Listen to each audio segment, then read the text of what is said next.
माननीय सभापति महोदय, मैं आपका आभारी हूं, आपने मुझे बोलने का अवसर दिया।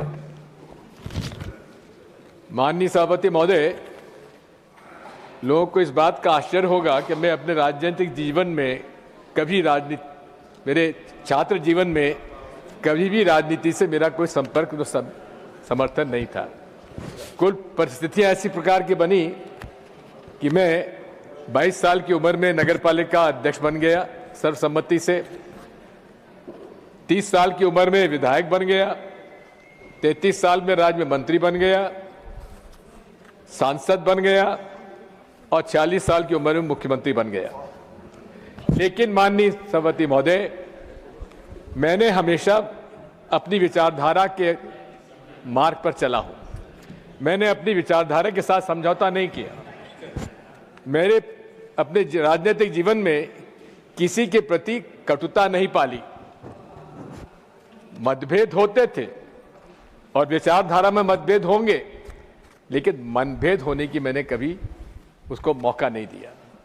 आज भी मेरा ये आपसे अनुरोध है, हो सकता है कि मेरे भाषण में कई बार कुछ कटुता आई हो, किसी को बुरा लगा हो, उसके लिए क्षमा प्रार्थी हो, लेकिन इतना मैं आपको अवश्य कह सकता हूं कि चाहे विधानसभा मध्य प्रदेश में हो, चाहे लोकसभा में हो, चाहे यहां हो, मेरे संबंध हमारे उन लोगों के साथ भी बहुत अच्छे रहे हैं जिनकी विचारधारा से मैं सहमत न था, न मैं हूं, न कभी रहूंगा। जहां तक हमारे कॉमरेड्स का सवाल है, ये कॉमरेड्स के कार्य संचालन में कुछ बात हो सकती है, लेकिन इनकी जो गरीबों के पक्ष में जो विचारधारा रहती है, हमेशा मैंने उसका समर्थन भी किया है।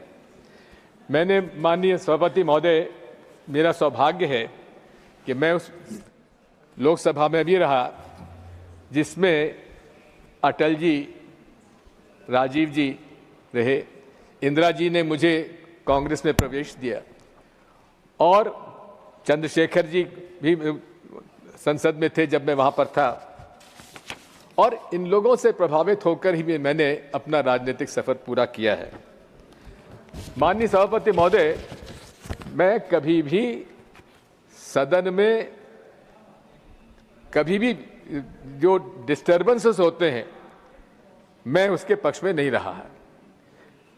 लोकतंत्र की बुनियाद है चर्चा, और सदन में ये सत्ता पक्ष की जवाबदारी होती है कि वो विपक्ष के साथ चर्चा करने के बाद और कोई रास्ता निकाले।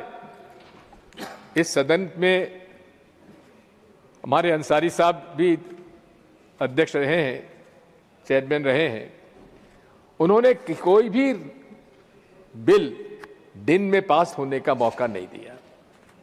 रास्ता निकलता है और निकलना चाहिए। यही बुनियाद है लोकतंत्र की, जिसमें आज हमें कमी देखने को मिलती है। मैं आपसे इतना अनुरोध करना चाहता हूं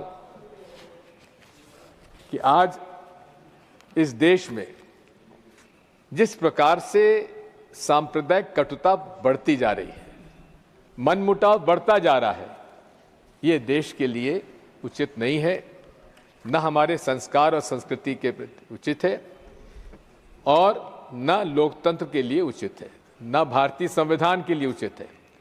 मैं आज आपसे इतना ही अनुरोध करूंगा कि मैंने अपने राजनीतिक जीवन में अपना रास्ता खुद तय किया है, और ये मैं आभारी हूं आज कांग्रेस पार्टी का, जिन्होंने मुझे हर सदन में आने का मौका दिया। और मैं आज इस अवसर पर आपसे इतना अनुरोध करना चाहता हूं कि अटल जी की वो बात मुझे याद आती है कि मैं ना टायर्ड हूं, ना रिटायर्ड हूं, आगे चलकर हम और काम करेंगे। लेकिन आज इस समय मैं उन सभी माननीय सदस्यों के प्रति आभार व्यक्त करता हूं जिन लोगों ने मेरे लिए अच्छे शब्दों का प्रयोग किया, और मैं विश्वास दिलाता हूं कि मैं अपने राजनीतिक जीवन में, जैसा कबीर कह गए थे, कबीरा खरा बाजार में सबकी मांगे खैर, ना काहू से दोस्ती ना काहू से बैर। धन्यवाद।